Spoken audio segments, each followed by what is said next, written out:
I look at this place, I look at your faces, and I think of our history.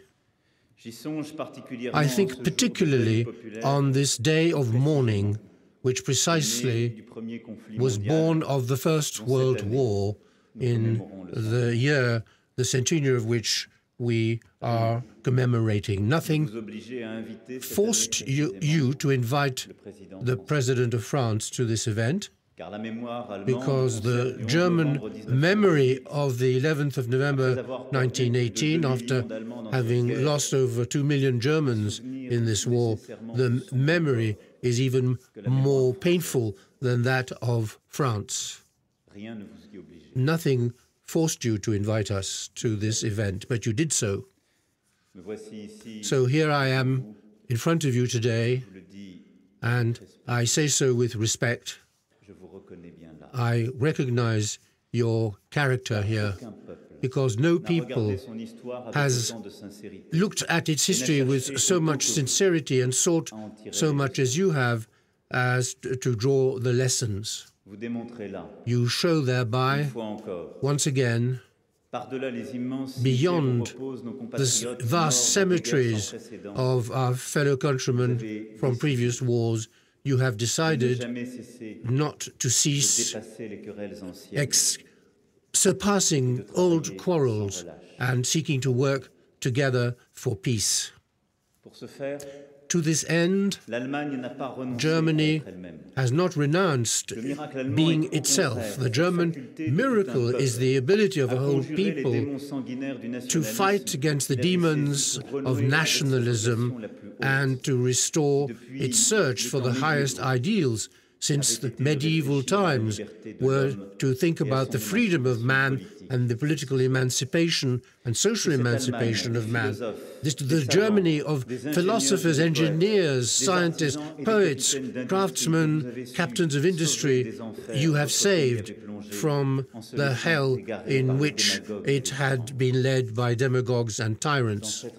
In this resurrection, I am proud that France has played its part, because France has always been at Germany's side or on the road to emancipation.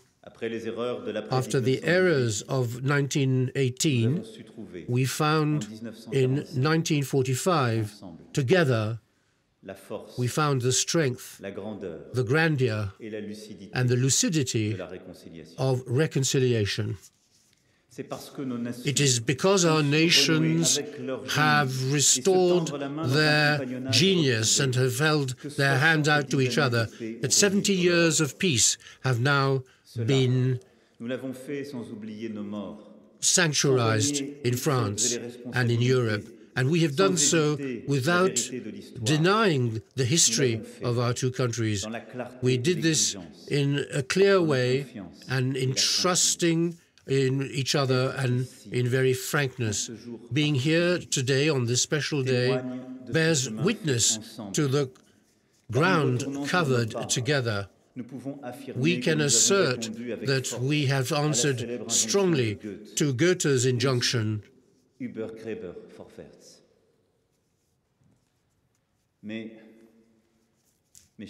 but, my dear friends, we have done even more than that. For 2 centuries, our nations were the drivers of merciless wars, and our eternal conflicts made the face of Europe look like war, the destiny of Europe. We have decided to arrive at a sustainable peace and to strengthen its foundations by sharing what we used to fight for and by cooperating in so many areas.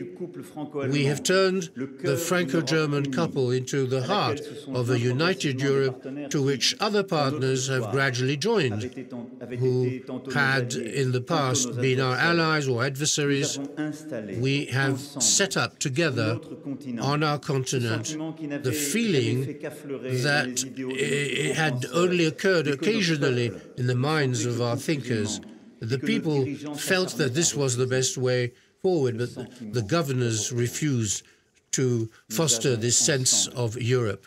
Together, over the last decades, we have turned Erasmus's dream, the dreams of Erasmus, Goethe, and other famous Europeans, a reality. And this sense that no more war is possible between Europeans because what brings us together is greater than what separates us. History has gradually emerged a uniqueness, an identity, a culture, a vocation, which is strictly European. This European feeling, this sense of being European, exists amongst us, the political leaders. It can be seen every day in our institutions and companies and enterprises. We have not denied our differences. We have not opposed our differences. We have united that our differences can be capitalized on to enhance our sovereignty. We haven't rejected the idea of peoples or of nations, and we have transcended the mortal narcissism of our small differences. We have not diluted, we have added. What in the past was a response to the wars that had torn us has become today our answer to the fragmentation of the world. This joint undertaking has made it possible to reconcile and to unite your country and our continent. We must today, together, have the courage to open a new chapter. We must do so because we owe this to Europe itself, because we haven't understood the importance of the movement we believe in, and we owe it to all those who over the last 7 decades have built this exception which is our Europe. The security threat, the climate change, the upheavals of digitalization, artificial intelligence, migration, all these challenges, the European Union was not designed to confront these events. Germany and France and their partners have built Europe, built a single market, developed trade, stimulated competition, but we must say our management of our borders, our joint defense, the regulation of digital space, our ability to become the continent of innovation, our monetary independence, our food autonomy, our laws until now have hardly dealt with these issues, and our union is still under the sign of prudence. The new Franco-German responsibility is there. By building this modern sovereignty, effective sovereignty, democratic sovereignty, which will depend on us first and foremost. The words already say this. We must overcome our taboos and go beyond our habits. In France, sovereignty resonates in people's hearts. In Germany, it can surprise people or even instill fear in people.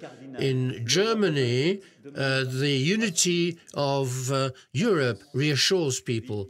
France, on the other hand, has nostalgia of a club of 6 countries, forgetting that when it existed, it caused a lot of fear at the time in the 1960s. Here, the rules create confidence and membership. On the other side of the Rhine, they have often led to distrust and evasive action, and yet we are facing the same challenges, and we deeply share the same hope. The hope of a regulated world, fair trade, an environment that is protected, a balance, a permanent balance between individual freedom and collective solidarity.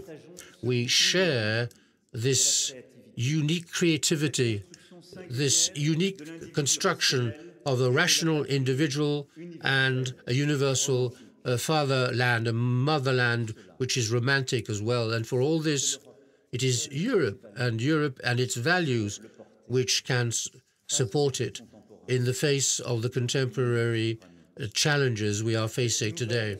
This new Franco-German responsibility consists of giving Europe the tools, the ways and means of inventiveness, of the tools of sovereignty. This new stage, of course, does it cause some anguish, because we will have to share our decision-making capacity, our foreign policies, migration policies, development policies, and share our fiscal resources, build a common defense, turn the euro into an international currency with a budget, and create a European asylum office to guarantee all our citizens the food that they have every day is of high quality. All of this is in front of us. But I ask two questions.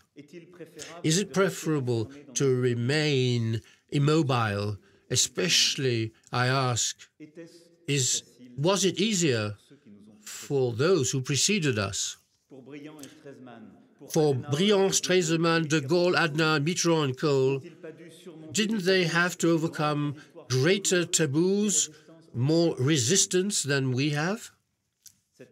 This new responsibility for action, we owe it to Europe, and we owe it to the world as it is changing, because our world is at a crossroads. Either the world decides to head towards the precipice, the fascination of technology without any conscious, nationalism without any memory, or fanaticism without any landmarks, or we decide that the wonderful benefits of modernity open up a new era from which the whole of humanity can benefit. It is in this continent, it is in our union that is being born today the new digital model that blends protection of data and regulation of players. It's from here that the fight for the ecological transition continues and against climate change. It's in Europe that the ideas of refounding multilateralism in the fields of trade, migration, environment, and trade. Europe, and within it, the Franco-German partnership, are invested with an obligation not to let the world fall into chaos and to lead Europe towards peace. It's for this reason that Europe must be stronger. It's for this reason that Europe must be more sovereign, because it can only play its role in the world if it doesn't take on more responsibility in the fields of defense. It cannot do so if it plays only a second role on the world stage. Too many powers want to eliminate us. They attack our debates, our democracy, by trying to foster our divisions.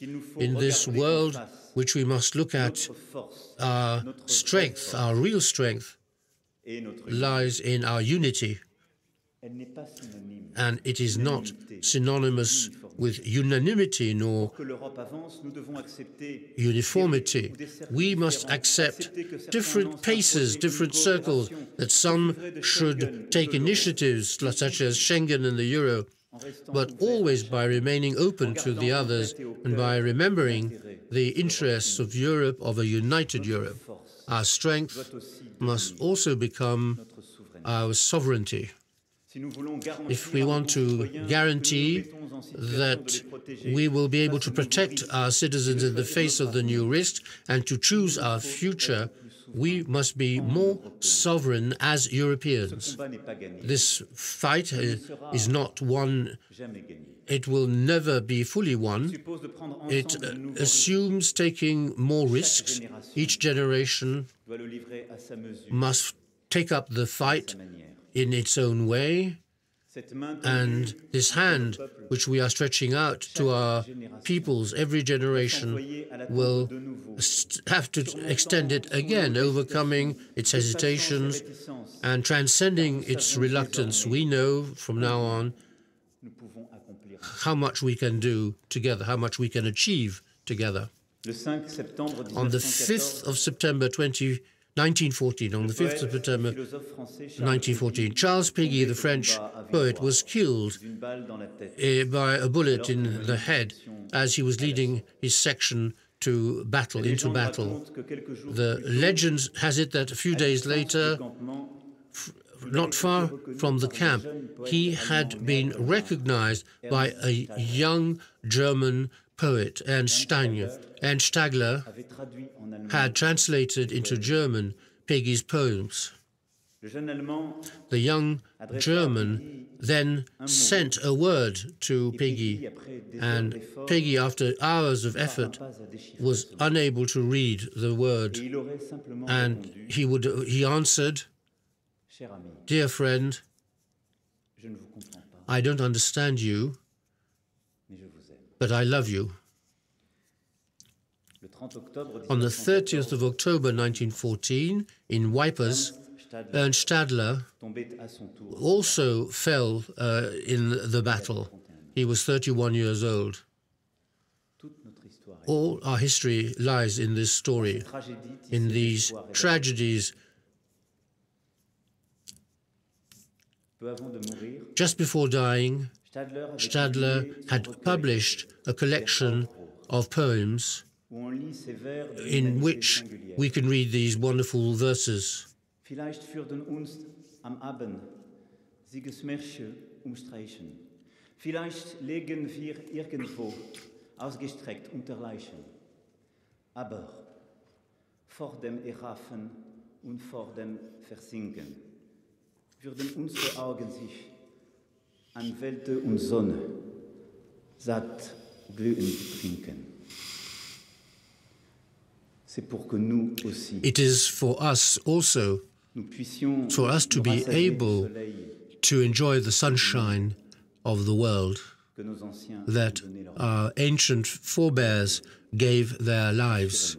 Indeed, Europe is not an example in many ways, but it does offer the world the face when it allows faith to overcome war, when we decide that tomorrow will be better than yesterday. The powerful link between France and Germany is the proof that this is possible. Ladies and gentlemen, dear friends, on behalf of the French Republic, I would like here to thank you once again for having made it possible for me to speak in this wonderful place. The French people came to reassert its friendship with the German people. Thank you for having allowed me to say that together, I know we will be able to open a new chapter in the history of Europe, which needs it so badly.